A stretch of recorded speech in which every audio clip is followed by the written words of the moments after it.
Speak Up. I just wanted to apologize that last week we were not here because there was an emergency, that's why. And today we are back, and I'm sorry again that we're a little bit late because we are having technology. It's called difficult with technology. You know, this Zoom is something that just came up, so we're not very tech savvy yet, but we're getting there slowly and sure. We call it Mosmos because we have a guest all the way from Kenya as well, so we had to use Zoom today, and also have a guest in the studio with me today. And I'm happy because I'm always happy when I have a guest in the studio, because then there's that positive vibe that rubs on. So thank you so much for coming, but I'll let you introduce yourself. And like we always say, stand out, speak up. Do not fit in, because fitting in, you fitting in the crowd, but you don't fit in, you stand out. And today I have two guys here. One, today we're talking about just a little bit about politics, but I'm not a politician. So let me say that is a disclaimer from me. I'm not a politician. I'm not Team Ruto and I'm not Team Raila. I am Team Kenya. That's where I am. But today I have somebody who is Team Ruto and Team Raila. So we're going to see. They're going to wear fighting gloves. Yes, we're going to see who's going to come up first. I'm going to be the referee, by the way, but I'm not a politician. So don't go anywhere. We're going to come back just 1 second and we'll be back. See ya.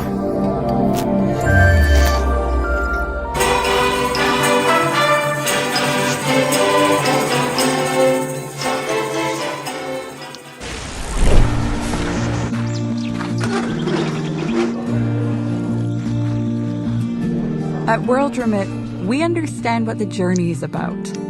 How it can sometimes take a little distance to bring us a little closer together. With ways to save more when you send more, World Remit is here for you, so you can be there for them.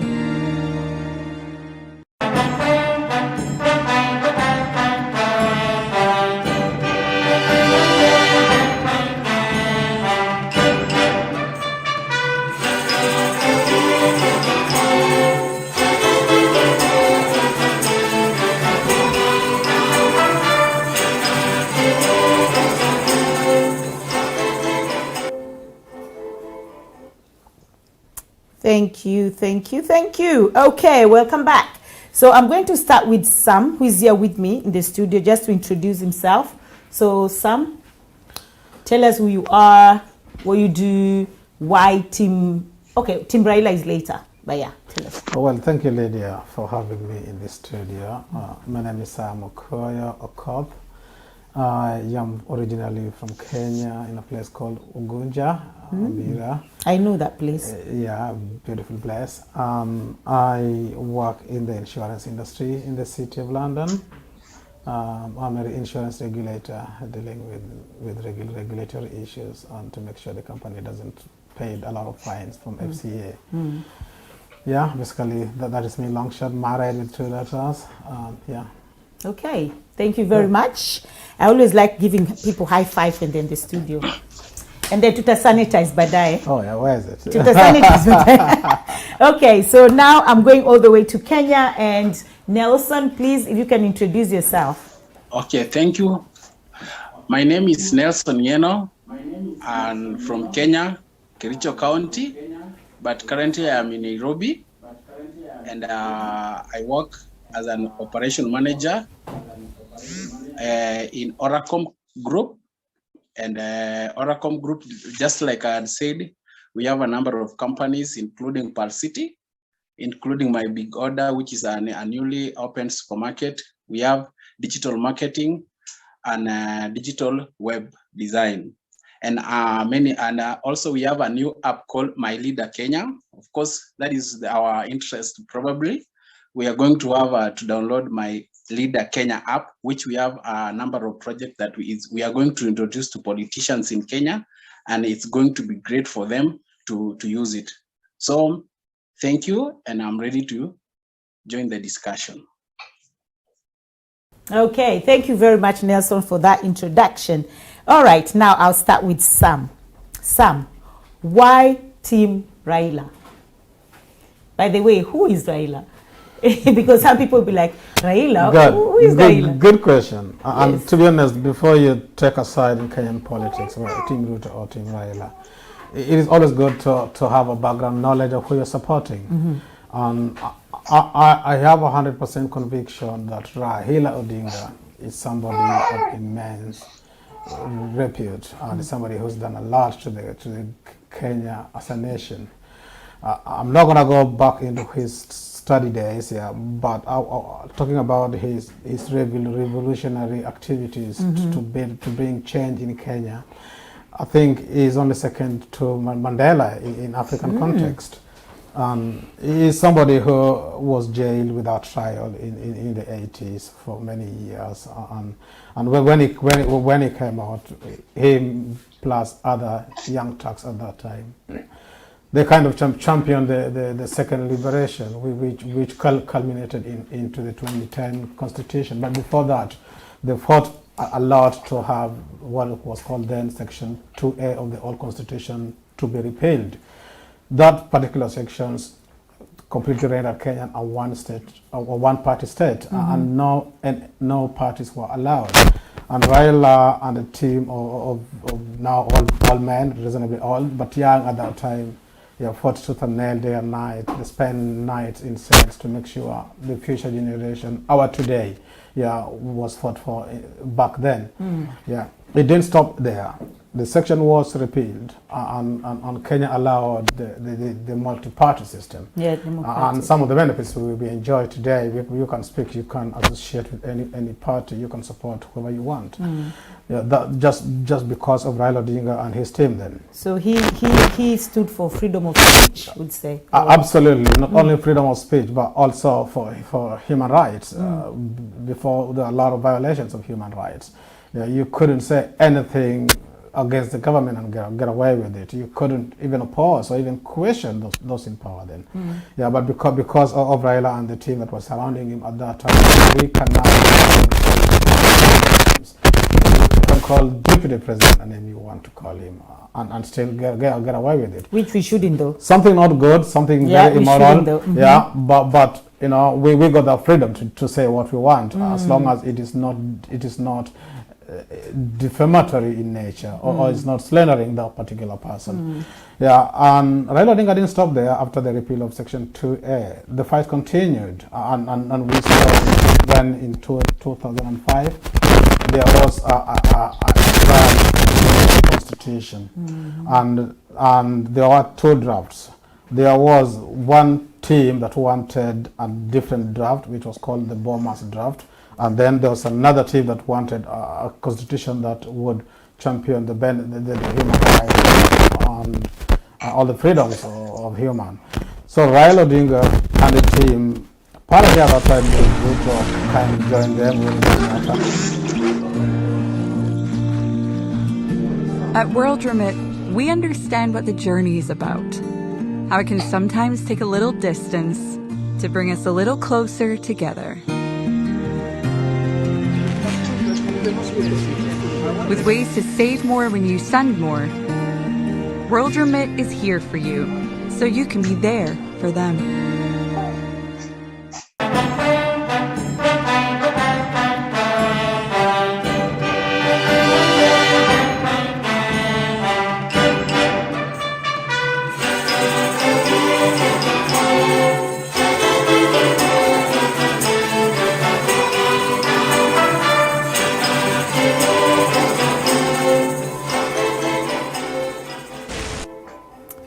Okay, all right. So that was just a little hint of technology again. So we're coming back to you. Yeah, I understand. With the praises of Baba. The praises are quite a lot. I wouldn't finish them. But it's not just praise, those are the reality, right? I'm picking on the material points of Raila's life that made change in Kenya. And we are talking about the 2005 when there was a serious need to change the constitution. And there were people who said no to the draft at that time, and that is where Raila was. And there were people who said yes, and that team included former President Kibaki and his kitchen cabinet. And because the proposed, the draft constitution, the Bomas draft was not good enough. No, it wasn't basically good at all. The Raila and the team championed the no, and Kenya went into a referendum, and no won it. Yeah, and because the no was symbolized by orange and yes was symbolized by banana, the orange team metamorphosed into an orange democratic movement that is now the ODM as a party. And the party went into subsequent elections. Yeah, obviously we all know what happened in different elections. Perhaps we'll talk about those as we get along. 2007 was culmination of now we have to change our constitution with rain or shine after the clashes that actually visited Kenya during the post-election. So again, Raila Odinga sat down with Kibaki and his team after the Grand Coalition government was formed, and they wrote a good constitution, which is the one we have now. And this was passed in 2010, and it kind of expounded on a lot of human rights that were kind of missing in the previous constitution. And I'm sure my friend Nelson, coming from that particular... Let me also give Nelson... let me just finish about why Baba... Okay. Well, give me a few seconds. Yeah, and that's why I'm saying why I'm supporting Baba. He has a summarize it, because I know it's a lot. It's a long story, but he has a very great credentials for change and human rights protection, and need for developing country for future generations. Okay, and Ruto doesn't have that. Nothing that I can't see at the moment. Okay, cool. So I'll come to Nelson. Nelson, just support that. And I can actually hear a child in the background. I'm sure you're training your child to be Team Ruto as well, because your name is actually Keep Ruto. So, all right, Nelson, let me give you a chance. Why Ruto? Why do you think, why are you supporting Ruto? Okay, thank you. And it's very unfortunate that my friend there has given us history of where Baba came and where, and he didn't tell us where he is right now and where he stands as at now. And I agree. Baba is good for when it comes to history, but anything tangible for the Kenyans right now, no, he's not there. So.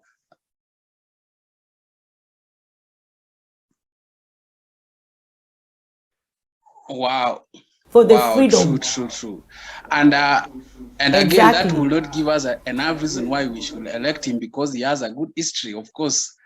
So I will simply say that I will go for Ruto, and Ruto is always the favorite Kenyan presidential candidate. So far, so good. Reason being, he has an economic model that he has outlined in his manifesto, and it is now what Kenyans are seeing, and they are waiting for that economic model to be implemented. And it is very clear, for it has principles and how and the roadmap for that for the implementation of that economic model. And that is where even a young child of age 10 going forward knows Ruto and knows what is Ruto going for in the State House. Number two, with the history, not going too far, is Ruto has history. It could be, he has personal history that he has showed a progressive development at his personal level. And again, he has shown developments when it's come to joining the team or working with the team, especially when he joined politics with the 1992, when he joined Moi. So with that time that he joined politics, he has shown a progressive, and that's why every other time he stood for a specific seat, he is always a winner. When we go to the business line, he has always win, and he has always shown to be a businessman and also a leader who shows people that this is the way and this is the best way that people can prosper. Also, right now as we speak, Ruto has not only mentored his young politicians in his camp, but also the likes of Raila and those other old politicians have learned a lesson from William Samoei Ruto. Nobody else. Ruto has shown them how they have to do politics, because the politics of Kenya right now is dynamic. So we will not talk of the white devolution paper or the historical injustices as of now, because the majority of Kenyans that we are addressing right now are the people who attained the age of 18 years 5 years ago. And they might not be interested in history. They might not be interested in even how we attain independence. The issue is, how are we going to get food into our table? How are we going to sustain our economy, especially after the pandemic, right? And how are we going to ensure that there is a continuous creation of employment for the millions of Kenyans? That is the topic that Ruto has made sure that it is his discussion every other time he goes to the people. Number two, sure. Again, that is right now as we speak, when Ruto is going to meet the people, he's going to listen their views and at the same time giving his own view. That means Ruto is engaging Kenyans, as compared to other presidential candidates who are just in the boardroom waiting for endorsement. They are forming alliance day, night, left, right, and center. They don't even understand. So if we mention of a presidential candidate who has failed several times, and as we speak right now, he is applying the same tactics, expecting this different results, I think that is insanity. Doing the same thing over a long period of time, expecting different results, that is out of our time. And that is why we are saying Ruto is an idea whose time has already come. We cannot run from the reality. Even for his campaign trail, we can see all Kenyans are very much happy about his campaign trail and how he's carrying out his campaign, because he's showing a roadmap using an economic model that he has even applied by some Kenyans who have benefited from that economic model. Throughout the pandemic, Ruto has been empowering people in his home ground. No any other politician has done so. Okay, let me ask you something about because you're saying all the things that Ruto is talking about, is going to implement them. Don't you think that is just a campaign mechanism? Because I remember when Ruto stood up and said the stadium in Kisumu is going to be ready. He promised people so many things are going to be ready in 9 months when they elect them. But up to today, nothing has been done. So do you think those are just cheap talks from Ruto? Now, remember, this government is for Uhuru Muigai Kenyatta. It is not for Ruto. Ruto is the deputy president of Kenya. Deputy means he only pardon? Why did he promise that to Kenyans and he didn't deliver? Do you think he was used as a scapegoat? No. Is that what you're trying to say? Or Ruto had a strong belief in Jubilee government until when he was shortchanged through the handshake, because the handshake partners knew that they want to get away from the fact that they had an agreement. Ruto and Uhuru had an agreement, yangu 10 na yake 10. And that is why when Uhuru should change Deputy President Ruto, that is when things messed up.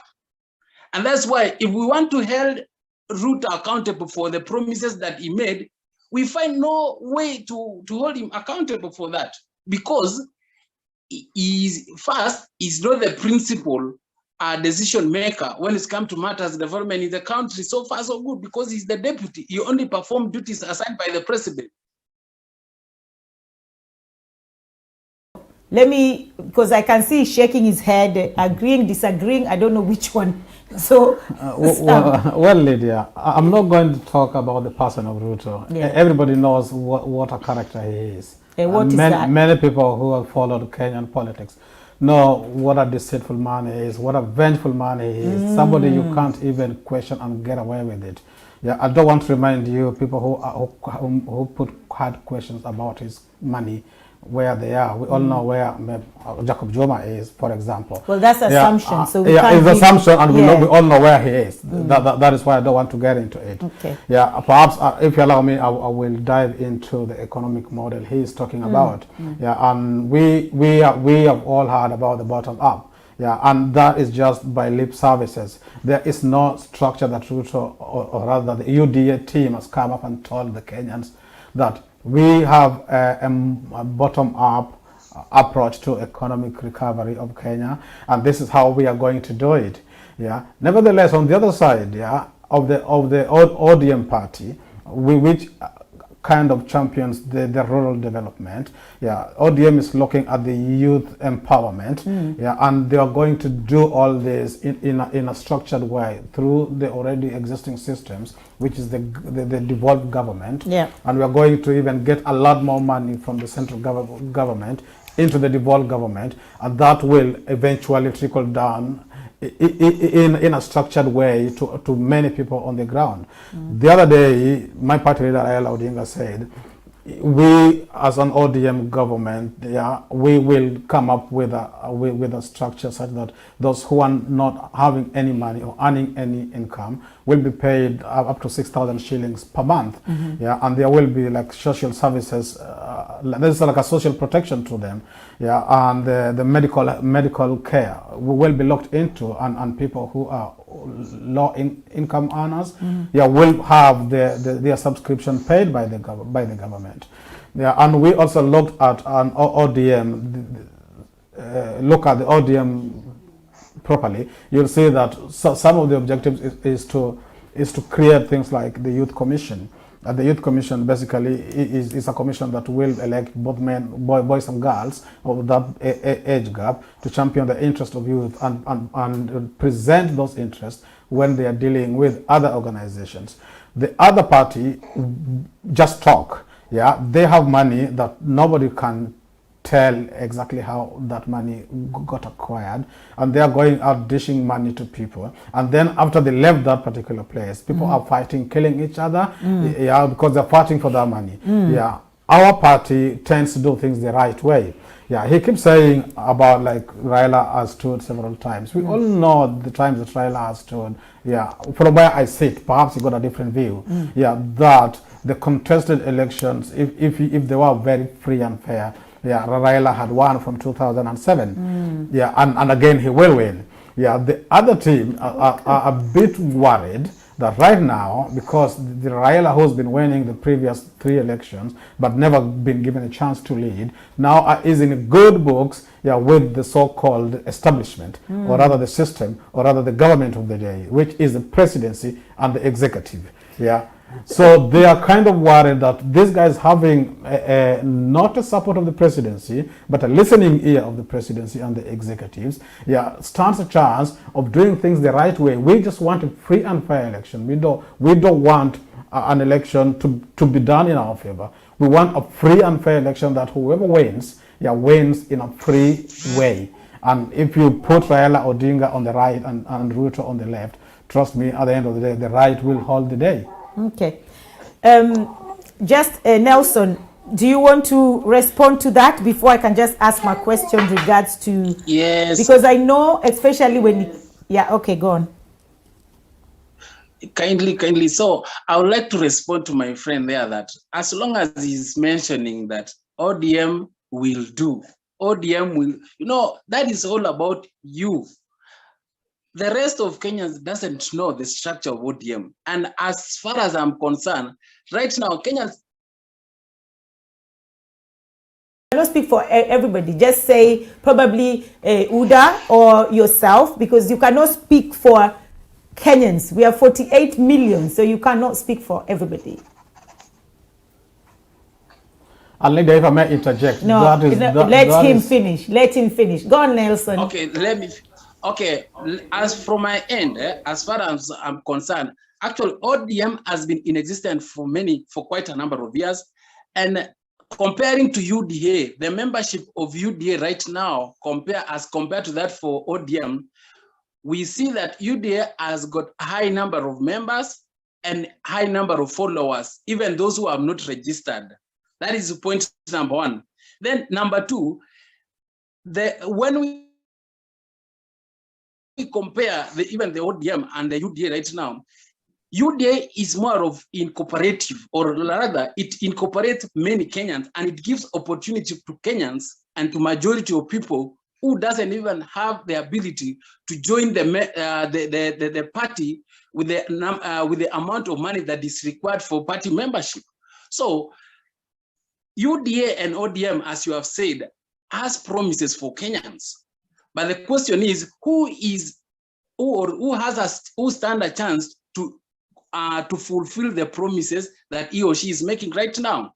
Now, when we see Ruto right now is interacting with Kenyans, informing them of the plans that he has. Now, when you go this other side, we don't see him even engaging or interacting with Kenyans. Even for me, he hasn't confused me enough. And at some point, you might think of maybe, let's wait to see if this person can, but he has never even reached a point whereby he can be considered. Even in his circle right now, people are hanging around, just waiting the last minute to teach the ODM and join the UDA, which has emerged. So that's why you're seeing those people. You cannot assume that people are waiting to ditch that, because that is just what you think. Recently, we have been saying that we have window transfer, whereby we've seen people who have been in the handshake, who have been supporting handshake. They have been moving to UDA, starting with the Waiguru, the governor of Kirinyaga, who happened to have been seen as the potential deputy president or deputy. To deputize Raila Odinga. He has stitched Jubilee or the handshake and joined UDA, right? So we see even Nelson Avi, the president of LSK, who happened to come from the Nyanza region. He has joined UDA. So we are seeing the transition whereby people are joining the winning party, and people have been saying that we are listening to the ground. Which ground? Right now, who has the ground? It is deputy president who has the ground. And the potential candidates are saying that we are listening to the ground. So the ground that we know is the one that Ruto has already built. So we can say that this is the time that Ruto is going to clean this seat. Yeah. Okay. Let me come to Sam on that. I see Sam, he wants to get out of the seat and get in the screen, become a Barabamba. What's his name? Okay, so I just want to ask you a question as well. Or do you want to respond to that first? Please, if you let me. Okay, go on. Yeah, just want to correct you, Mr. Nelson, and your namesake, Nelson Harvey, is not from Nyanza. So you go back and do your research well. Yeah, you will find out that he is not from Nyanza, number one. Number two, yeah, you said people are moving from whichever party to UDA. Yeah, and Waiguru was in the Jubilee. As far as I am aware, Jubilee and Wood, there is a very thin difference. Yeah, so you're moving from which party to which party? Yeah, it's like you're moving from your bedroom to kitchen. You are all under one roof. So, and you're talking about the ground. I don't know what ground you mean in this context, because as far as I am concerned, the real proper campaigns have not been officially declared to begin. Yeah, and everything that you are doing with your party is in contrast to the election laws in Kenya. Yeah, the other day I was shocked to hear Deputy President say he has not been campaigning, and you left to wonder. So who is he lying to? He's taking Kenyans for fools, or what kind of people does he think Kenyans are? To stand before people with about 9 governors out of 47. 9 governors he called for IBEC meeting. Actually, he summoned all governors and all CS. Only 9 turned out of 47. And you say that is the ground? My friend, you need to go back to drawing board and figure out what the ground is. Okay, all right. Let me ask him a question first, Nelson, before you respond to that. I know you say that ODM is more about youth empowerment, okay, which is good, because I love that. I love when people empower youths. Yeah. But now my problem with that is, why can't ODM, the leader, of course, Baba, nurture a youth to become a president? How old is he? 79, 76? But he still wants to stand as a president. And then here you're telling me that he's youth empowerment. So what example is that to the youths? Yeah. Okay, good question. Yeah, world over, age is not a limit in terms of leadership. Yeah, and doesn't mean if you are old enough or reasonably mature, yeah, you can't go for a certain position. Yeah, and that also doesn't mean that if you go for a particular position, you're not empowering young people to follow up. Because these young people need mentorship. They need people to look up to and say, I want to be like so and so. I wanna follow in his footsteps. But we've been hearing the youths of tomorrow for too Yeah, long. I'm coming there. Okay. Look, yeah, somebody like my area MP Opio and I was once a youth of the ODM party of the revolution. Yeah, and somebody like Ben Sifuna, yeah, Silas Jakakimba, yeah, a lot of youthful people who are in ODM or who are in Team Baba are people that have really gone through the steps of youth mentorship through the ODM system, and not only youth. Male youth are being championed. Yeah, they are even daughters of Raila. And this is also a section within the ODM that is recognized as empowering these youth. Yeah, the ladies come up as much as they support it with campaign. Yeah, they also do get chances to network. Yeah, and also perhaps get jobs with different corporates and corporations.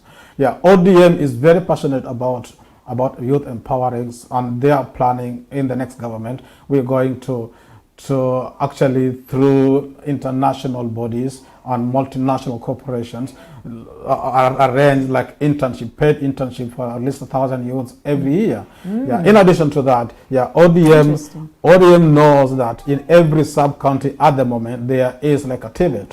Yeah, this is technical and vocational training colleges. Yeah, and we are planning, in addition to TVETs, we're going to build the NYS in every sub-county. And NYS will tap in the talents of the youth that after school, yeah, you go in there, NYS, do a few training, figure out what you want to do in your life, go to TVET and just get a good trade. These are structures that ODM have in place.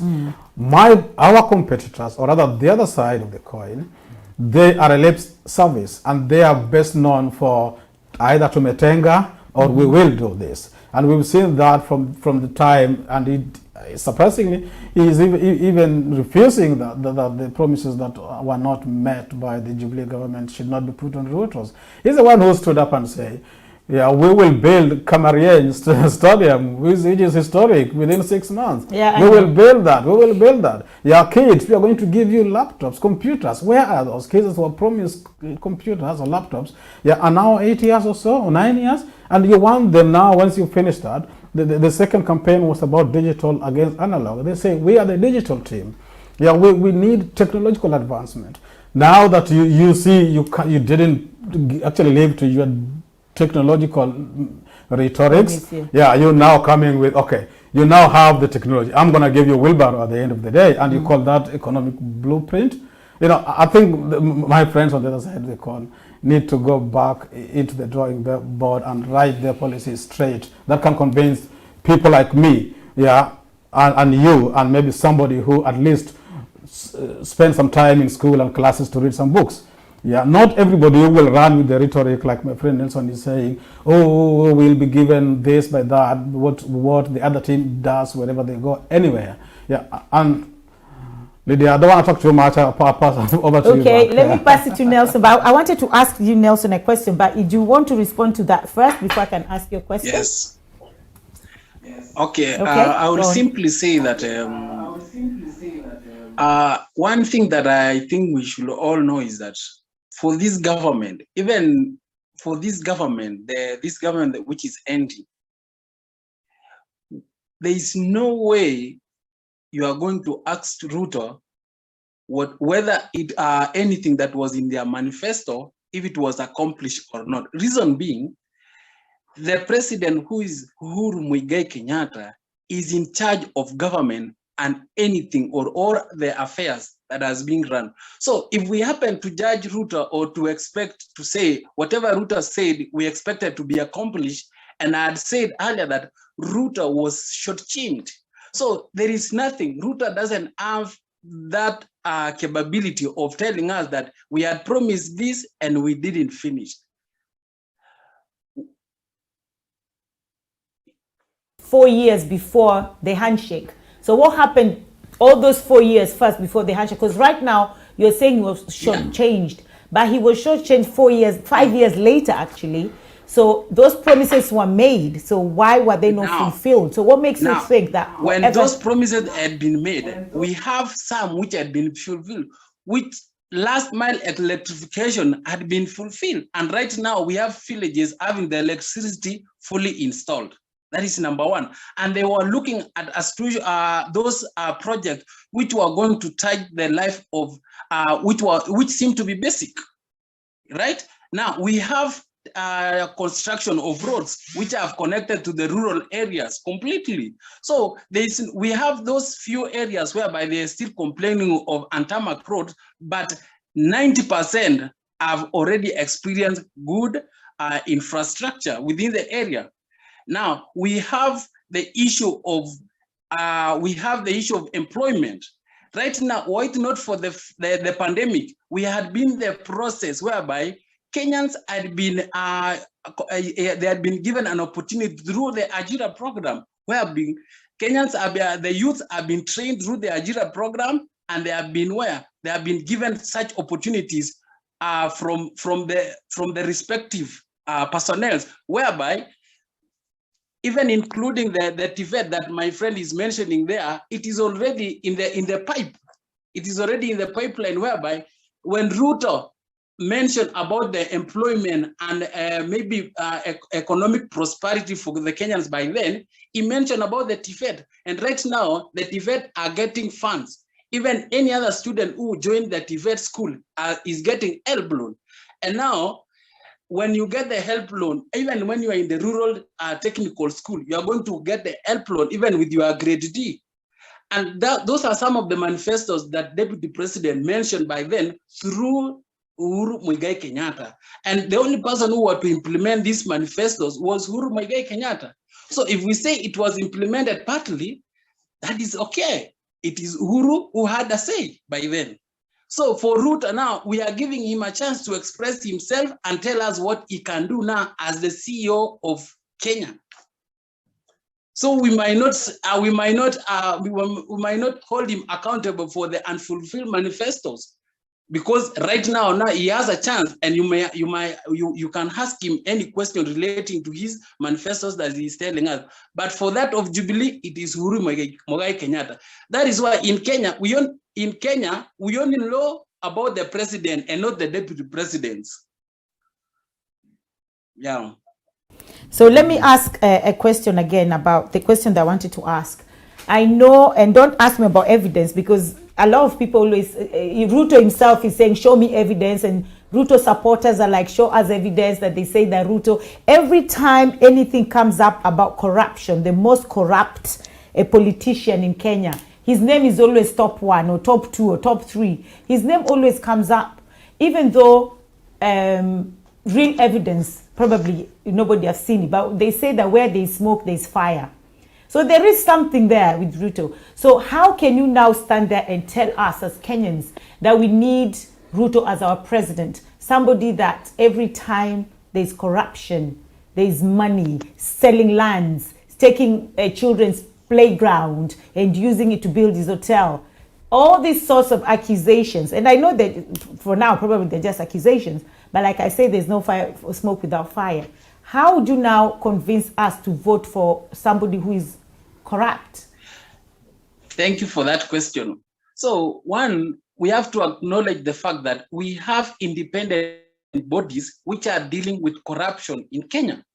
We have the DCI, we have the EACC, and many other bodies which are dealing with corruption cases. Ruto is not an exception when it comes to issues relating to corruption cases. But if it happens that he has been mentioned in one case, we have these bodies to go for him. And he has allowed, he said that's why you hear even the Aror and Kimwarer Dam, which was highly mentioned along his name. The DPP, Nudin Haji himself, said that Ruto had nothing to do with Aror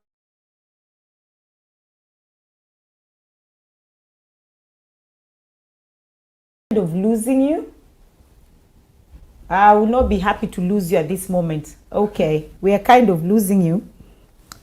Oh, we are kind of losing you. So, do you want to respond to that? Even though I think we're losing him. Of course, Lydia. You know, some wise man once said that, and they did mention, where there is smoke, there is fire. Yeah, I agree with you 100%. And in relation to the Kenyan context with corruption, I think you cannot talk about corruption without mentioning the name of Deputy President.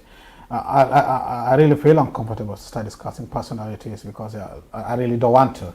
Yeah, but he is somebody who wants to be the Kenyan CEO, and as Kenyans, it's just good and right that we interrogate the kind of a person he is.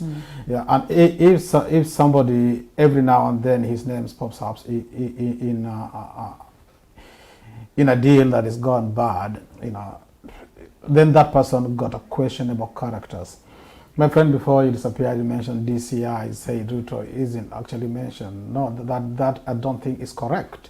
Yeah, because the same DCI, I think this week they said Kenyans possibly might pay about 80 billion shillings to the companies that were leading that Aror and Kimarwar, the Italian company that apparently were not even registered at the time of the transaction.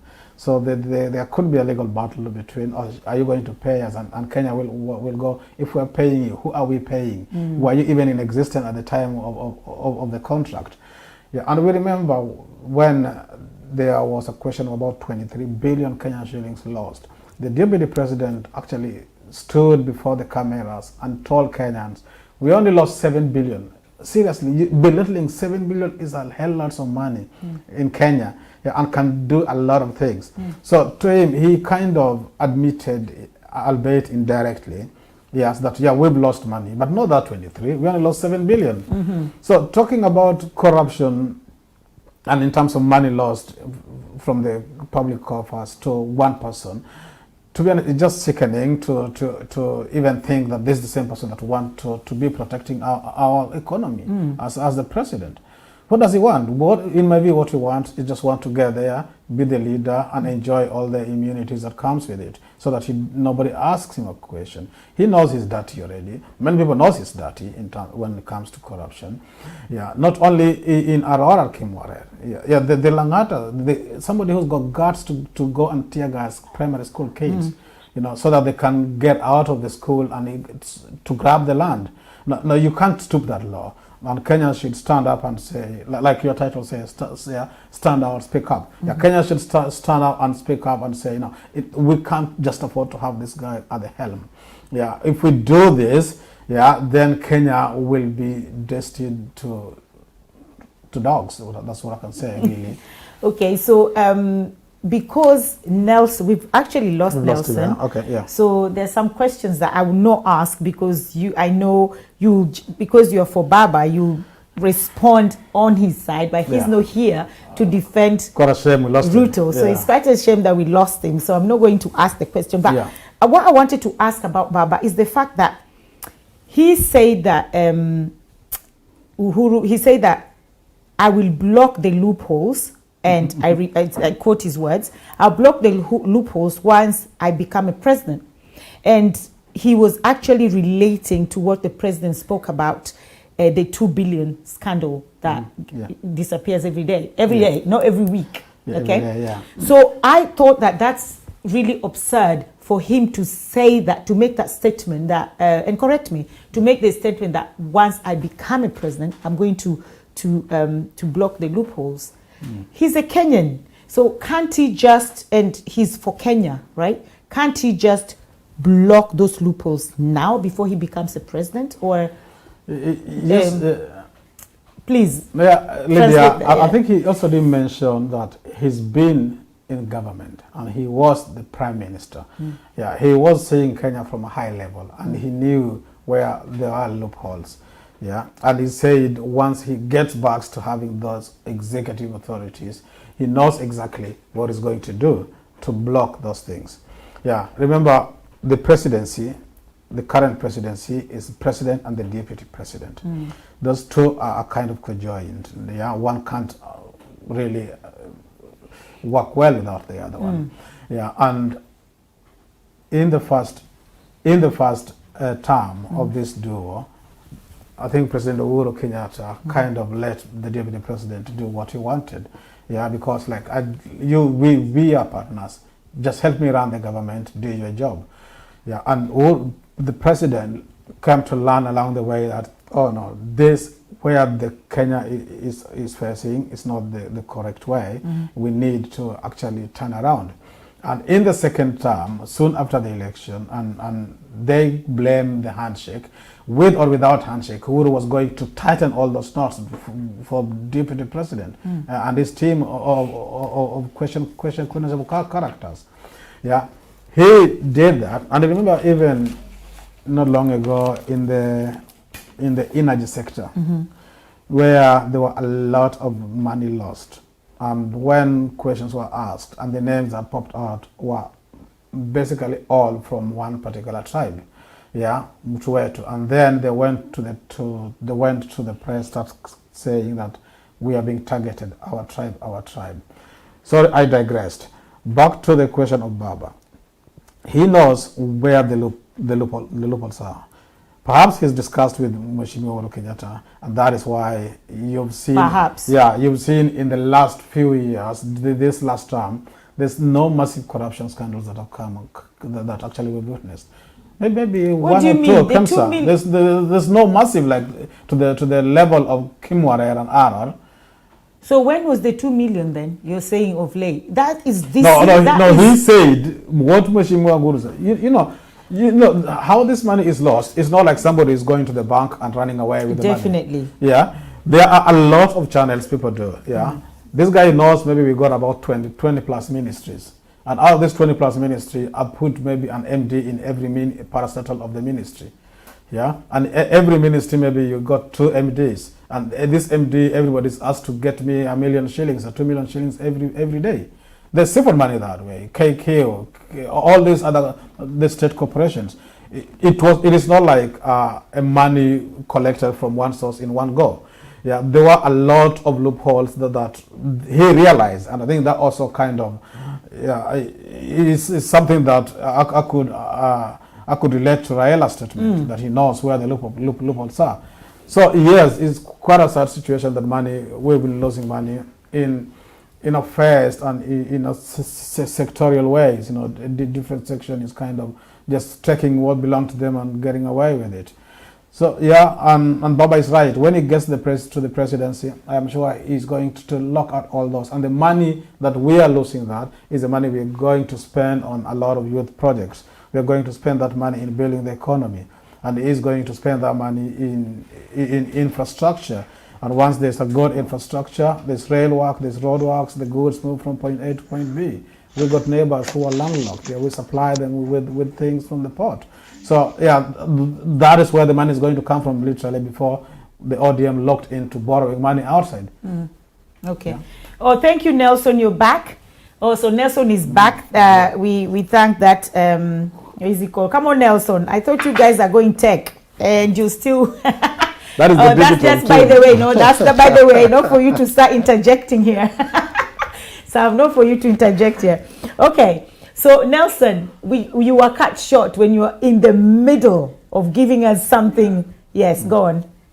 So like I was saying, Nudin Haji confirmed that Ruto had nothing to do with Aror and Kimarel, and that those were the loan that were taken to the detriment of Kenyans.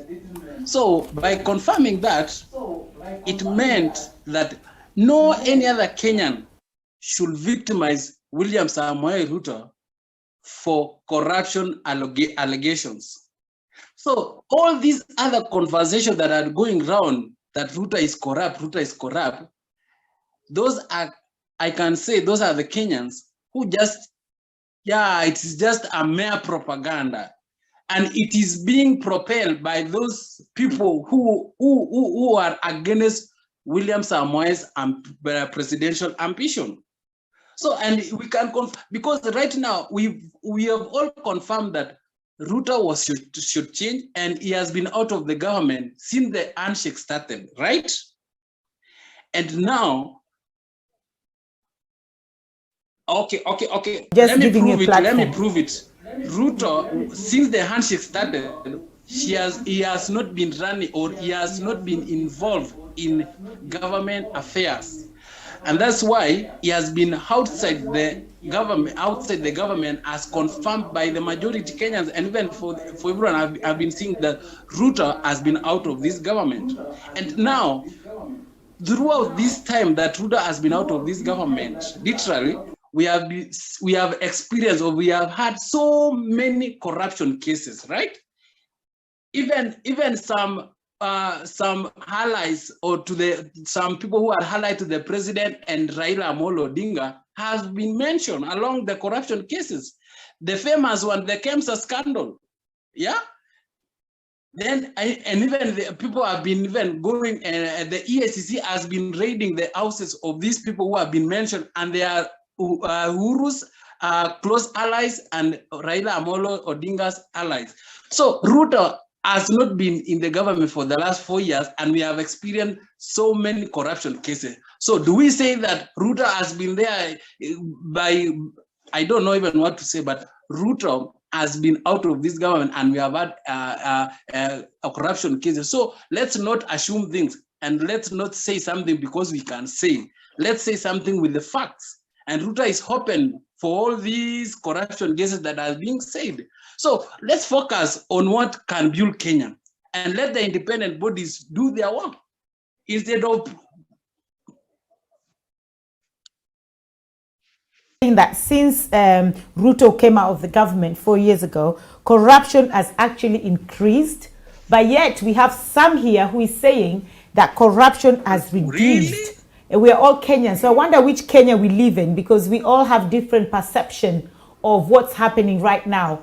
Some saying reduction, you're saying increasing. I'm saying okay. I don't know. No. Let me say something.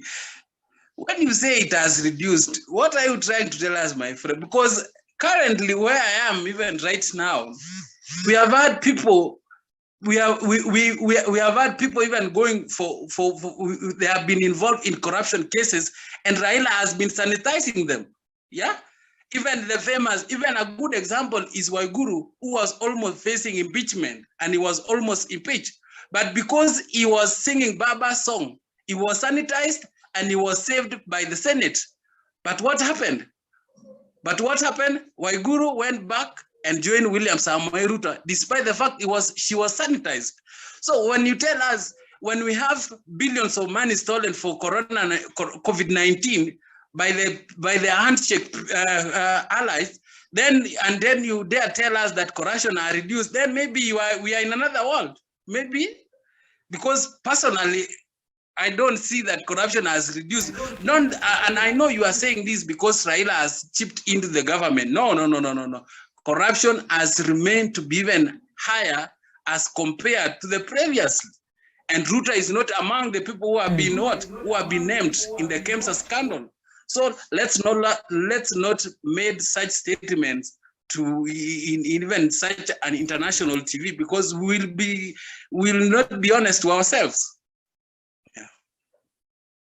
Okay, let's give some to defend himself, his reduction of corruption. Right, thank you. I got 3 points, and I will begin by the issue of DCI saying that William Ruto wasn't involved in the Aurora Kimware. Maybe Nelson, after this, you can tell us what exactly did Deputy President daughter did. What was her role in that scandal? Yeah.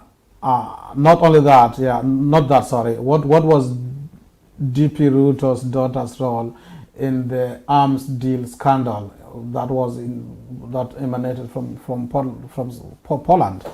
Yeah. We know that there was a lot of things, and that actually led to death of a very innocent guy called Kenei. You know, this is now where chicken are coming on to roast. And I'm not saying that in good light. It's quite a sad scenario that one of you had to die in the hands of one of you.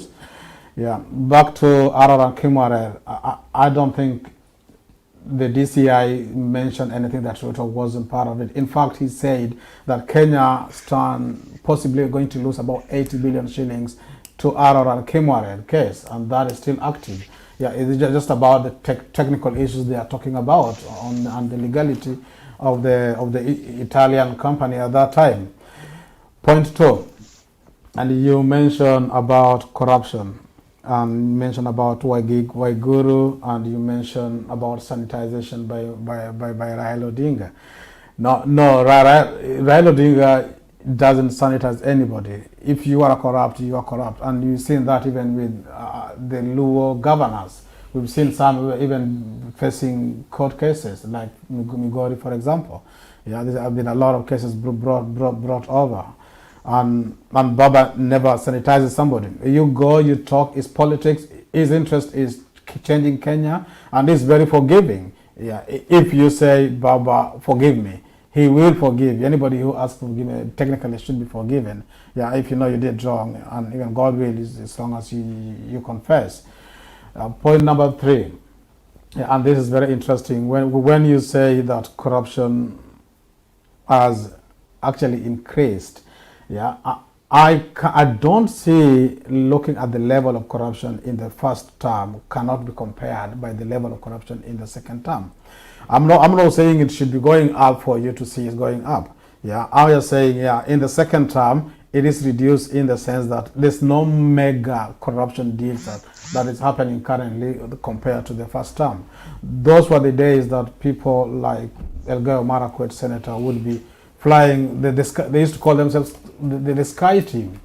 Everybody had a chopper. They moved from funeral to funeral on a chopper until they were told to kind of tone it down because the public are kind of questioning, where do these guys get money to just fly every day, everywhere they want? So, long story short, the corruption in Kenya is still at an alarming rate. And when Raila said that he's been in the government and he knows the loopholes and is going to close them completely, he's saying that from a point of experience. He was once a prime minister. And like I mentioned when Nelson was away, that the corruption we are witnessing, and the one that the president alluded to, that they are losing about 20 million shillings a day, it's not like the Aror and Kimware that you're gonna disappear with millions and billions of shillings in one day. It is systemic. Yeah, they know where the money is coming from. They know which entity actually brings in a lot of money, and they will put in a kind of maybe levy or something like that. And that is where the current corruption is a lot more. Yes, I appreciate there is the KEMSA was corrupt, the deal. Yeah, but just blanketing everything like Raila and Uhuru's people, yeah, that doesn't really add up in an international television like this. You've got to give facts and say so and so was actually arrested, or this so and so has been interdicted from whatever he's doing because of A, B, C, D. Yeah, but yes, we Kenyans sometimes we propel a lot in propaganda and give it to that side, the UDA.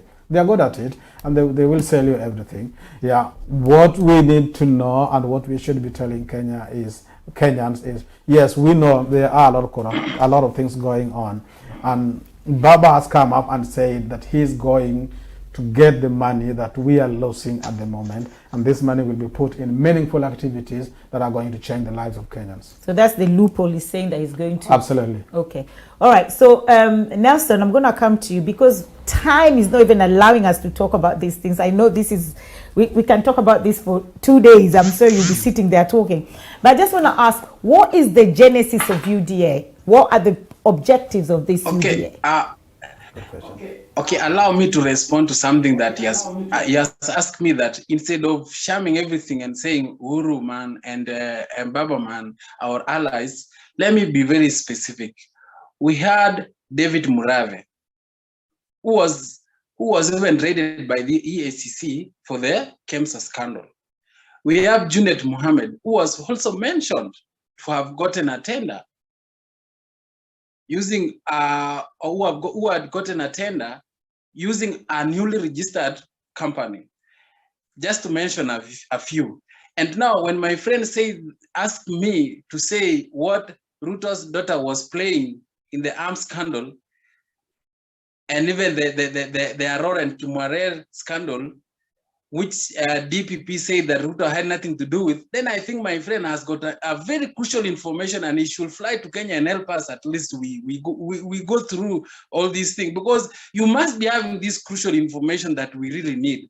So far, so good for us Kenyans. We are happy, and we are waiting to see the fifth president, who is William Samoei Ruto. So I will simply say that let's not dwell on much on that, but the fact will remain, the corruption case as of now is in the public domain, and we know the people who are majorly mentioning that. Now, and again, you should stop thinking or expecting Raila to be the president, because he has already been given his retirement package by Uhuru Muigai Kenyatta. And the other day, the National Assembly Speaker Justin Muturi said that 3 times Uhuru Muigai Kenyatta has told him that they were going to retire with Raila Amolo Odinga. So take note of such information, because don't be surprised actually. And it is good actually to be updated from the ground where we are right now. Again, Baba has been going around, and when asked, when are you declaring your presidential bid, he said that I'm preparing the ground. For now, it is not yet time to campaign. So these are people who are conceding or the defeat day by day, time by time, because they are beating, they are going around. They don't want to show up that they really want this. So I think you are the only serious person who is talking about Raila Amolo's presidential bid as compared to Raila himself. If you say we want Baba to become president so that he can do ABCD, and Baba himself has not declared, then I think you are reading different pages with Baba. Even his army men, the likes of Babu Owino, he has been quiet for some time, because Baba is no longer capable to run the campaign trade in Kenya and even convince a youth. So even you can imagine in 10 years from now, how many generations have turned into 18 years and have gotten the ID? Do they know even the history, or do they even recognize the fact that we have Baba and all that historical challenges that he went through? That's why Kenya needs dynamic people, and Kenyan politics is dynamic. And that is why we are seeing Ruto to have cope up with the dynamics that we need in Kenya, and that's why he's the preferred candidate and actually the 5th president of the Republic of Kenya. Now, going back to what you asked me about the genesis of UDA. Now, Ruto is a very bright man. He's a very bright man. So when we saw that we had been shortchanged in the Jubilee government, and we saw that the agreement that was signed in Jubilee might not be fulfilled. So we had now to have a party reserved, and prepared for 2022, say that if Jubilee will not field a candidate of their own, where Ruto is the deputy chairperson of Jubilee, then Ruto will have a better option, that is UDA. And as of now, he has shown clearly that he is in UDA.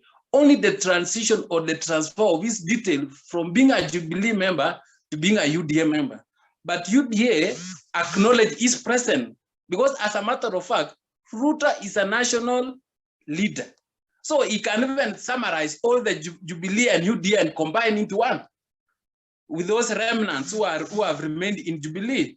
But as we speak, Ruto has got UDA, which UDA was we have the chairman, who is Johnson Muthama. We have our able Secretary General Veronica Maina, who have been running the affairs of UDA, and the genesis of UDA started when we saw mistreatment from Jubilee and those who are just stamping to be the real owners of Jubilee. And when we reminded them Jubilee was a national party that belongs to everyone, they proved to us by even removing some of our allies who are allied to the deputy president from their positions. And that's why they all They all even some even withdrew from paying the party monthly fee. Yeah, and ask Sam the same thing, the genesis of ODM and the objectives of ODM. Well, yeah, ODM was a movement. Yeah, it is beyond a party. Yeah, and ODM actually metaphors from the 2005 the referendum, the no referendum, which was the chungwa, the orange, those who are championing the no. And I mentioned that earlier on, I don't want to repeat myself. Yeah. But coming to objectives, and I know ODM got a very clear objectives, and I can talk about them, but that would take a long time. Yeah, they're all on our website, but I can mention a few. Yeah, like making sure that Kenyans are empowered, the youths are empowered, you know, making sure that the constitution is upheld and people follow what should be done, and just fighting corruption, and just making sure Kenya is a safe hand for every Kenyan to have a good life. Yeah, and there's quite a lot, and there are also kind of segmentals. You know, we got this part that's dealing with the youth, this part dealing with the women, and this part dealing with the elderly, and all these are done in a structured way from Chungwa House. Yeah, where we've been there for ages. Quite a shame. My friend thinks anybody who goes to Chungwa House is a corrupt who needs to be cleansed. No, Chungwa House technically is the office of the ODM, and that is where we run our affairs. Okay, yeah. And I know, just coming to something Nelson said, that probably I could have picked it up from there. Yeah. He said you should actually go to the ground, but I know you wanted to go to the ground, but because of dual nationality, that prevented you, unless you denounce your British citizenship. Yeah. But that's a little risk there. But tell us, you wanted to go and stand as well, because you wanted to go and make changes. Absolutely. Yeah. I really wanted to. And yeah, it's quite a shame that our constitution, which I respect a lot, and that is the reason why I decided not to. Yeah, said it very clearly that you a person of dual nationality, and that section says 78, a person of dual nationality cannot be elected or appointed as a state officer. And if you look at Article 260, list who state officer is, which is from the president to the MCA. Yeah, and if you look at even the section 268, Article 268 of the same section does go further to say, when the president nominates people for like ambassador and diplomatic, they got to go through vetting. And that section 268 says that you cannot be a person of another nationality during your tenure. So technically you cannot be an ambassador or a consular or be elected an MP or even a cabinet secretary. And that is something that I think people of diaspora need to sit down and have a conversation. Because we can happily let it go, but we are blocking the future generations to do what they want. And most importantly, even from the Kenyan perspective, the diaspora is a knowledge bank. There's a lot of skill sets that governments can tap in to help build the economy. So if they are already been blocked because of that dual nationality, that means the government cannot pick somebody who, for example, works maybe in Bank of England or on this bank to go and help them restructure the banking system in Kenya. Or they cannot get somebody who is a regulator to go and help them look at how the maybe energy regulatory should work, or insurance regulation or construction regulation, somebody who has got experience in the first world. So it is something that you and I and maybe people of interest of diaspora, perhaps not affected, who got a dual nationality, need to talk about. But what really also concerns me a lot is our ladies, our young ladies. You are born in Kenya, perhaps you get married in Rwanda or Uganda, then you, by marriage, you acquire that other citizenship. And that means if you come back home, you cannot be a state officer. That is not fair on women. Yeah, unless I'm a man, yeah, you just say I'm going to change. But a woman, you went there by natural effects of moving on, getting married, and starting a family. But once you get married at the end, the other side, you're kind of cut out. Look, yeah. So it's something that needs a sober discussion. Yeah, and needs to be petitioned if it has to be. Yeah, it's okay. President and deputy president and maybe high-level cabinet secretary positions. That one, obviously, because of the sovereignty and loyalty to the sovereignty, you obviously need to be like a person of single citizenship. Yeah, but other jobs like even cars or ambassadorial positions, MCAs. MCA, you stopped just because of not acquiring. For ladies, I do feel them a lot. Because you really don't choose where. Exactly. You don't know where you're gonna get married. So when you're married across the river, then that's you done. Oh God! So for me to be bad because I'm going to get married in. I'm still thinking. I'm still thinking. All right. So as we come to an end, Nelson, I want you to talk to Kenyans. I'm giving you 60 seconds because 60 seconds is enough to give information in regards to why should we vote for Ruto. 60 seconds why you should vote for Ruto. Why should I vote for Ruto? Why should Kenyans vote for Ruto? 60 seconds. Okay, thank you. One, I will say that Ruto has declared his interest in presidential seat. That is point number one. So he's the only man who has declared his presidential bid, and that's why we are going to elect him. And I urge all the Kenyans to consider him. Number two, Ruto has a track record of performance, especially when he was the minister during the Kibaki era. Yes, he served for a few years, but he had a tremendous results in his docket. And Kibaki even acknowledged him in various events. And he never said anything, but he was just saying, do you know this man? Do you know this man? And now we have known the man to be the next president of Kenya. Number two, Ruto has a clear economic model that is sharing with Kenyans. And that's why I request we all vote for him. Number two, Ruto has people number four. So right now, as we speak, Ruto has political leaders or leaders who have performed in the ground for the last 5 years since they were elected. So they have been following his footsteps. And that's why we recommend him, because given another chance with the same people and other elected leaders, we can transform Kenya into to the next level.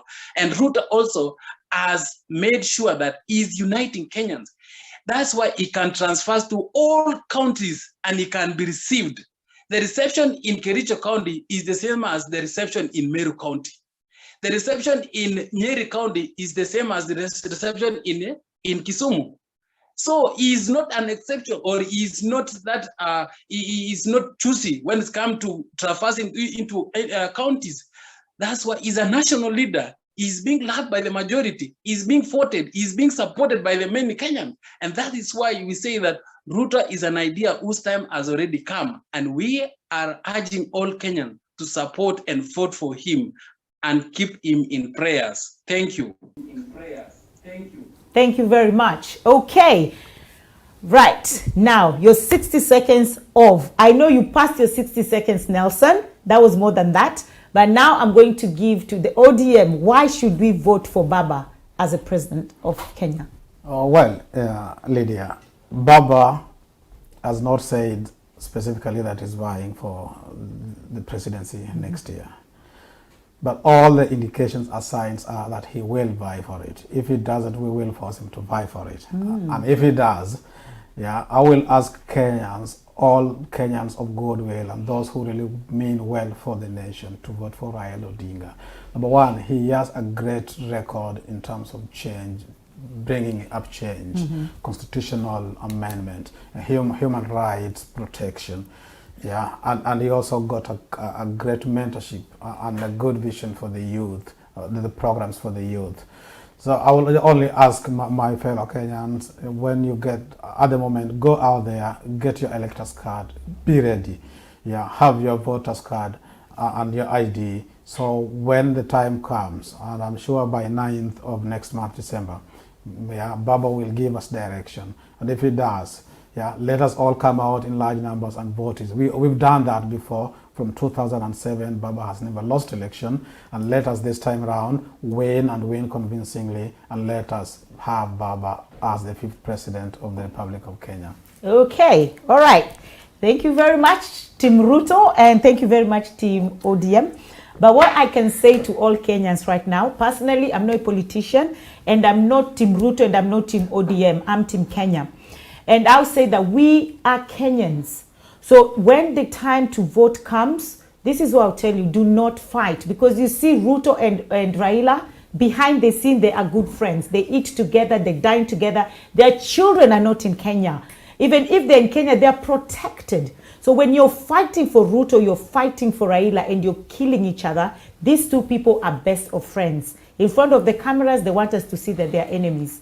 So when it comes to that day of voting, do not kill each other. Do not burn buildings. Do not fight. It's not worth it. The other thing as well, do not vote because of tribe. Do not say, oh, I'm a Luo, vote Raila. Or I want to vote Ruto because of tribe. Do not vote for somebody because of tribe. And it's your choice to vote. Do not vote because they've given you money, because that money will finish tomorrow and then you have nothing else. But if you vote because you believe in this person, then you're going to have milk tomorrow, and you're going to have milk for the next 5 years that person is the president. Don't vote because of money. Let's fight corruption as Kenyans. Corruption is all of us as Kenyans to fight, not the government. It's for us to fight corruption. So I plead my Kenyans, please, when it comes to the day to vote, fighting, do not fight. It's not worth it. Those people are friends behind the scene. They're just lying to us. Okay, so but personally, I said I'm a Kenyan. You see, Kenya, mini Team Kenya. So thank you very much, Nelson, for this. Thank you so much, Nelson. And I'm sure if Ruto sees this, Ruto will be very proud of you for standing in the gap for him.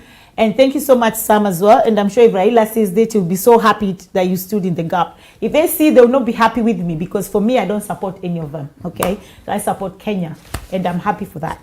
So like we always say, stand out and speak up. Do not mix with the crowd and join. Stand out from the crowd. Be a leader. Be you. Be who God created you to be. So with that, I say thank you so much. I'll see you again next week, same time. 6:30 UK time, 9:30 Kenyan time, because time has changed, right? Yeah. And Nelson, thank you so much, because I know it's very late in Kenya right now, but you're still here with us. So that shows passion. So thank you so much. Everybody, like we always say, it can only be God. See ya. At World Remit, we understand what the journey is about, how it can sometimes take a little distance to bring us a little closer together. With ways to save more when you send more, World Remit is here for you. Bye-bye. So you can be there for them. See you next time.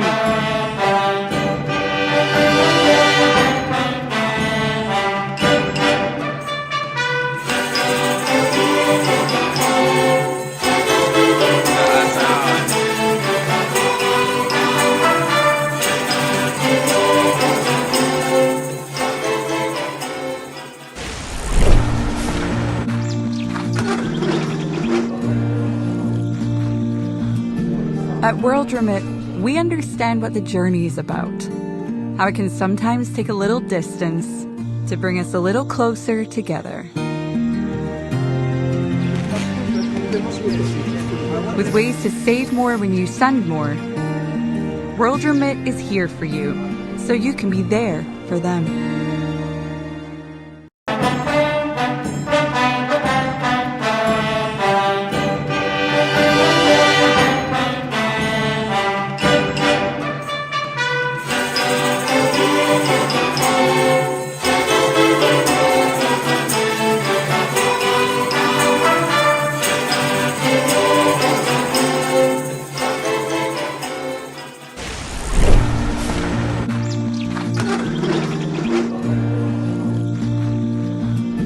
At World Remit, we understand what the journey is about, how it can sometimes take a little distance to bring us a little closer together.